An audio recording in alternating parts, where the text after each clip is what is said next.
বিক্ষুব্ধ জনতা আমরা দেখতে পাচ্ছিলাম যে সিলেটের কেএফসিতে তারা কিন্তু সেটি ইসরায়েলি পণ্য হিসেবে তারা কিন্তু সেটি ভাঙচুর করছেন।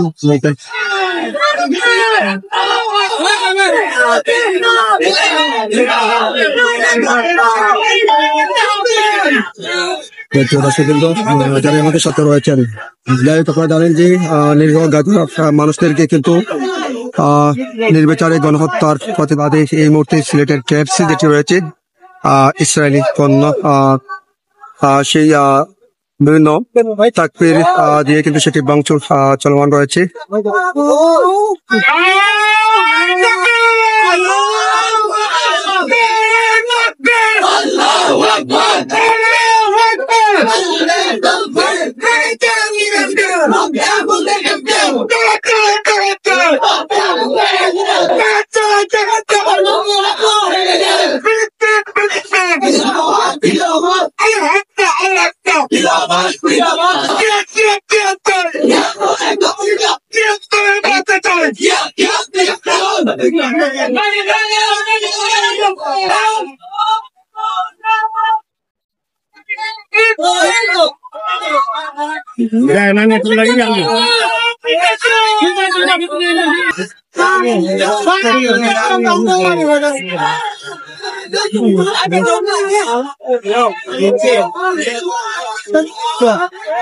জোহরের নামাজের পর আজ আমরা দেখতে পাচ্ছিলাম প্রিয় দর্শকবৃন্দ সেই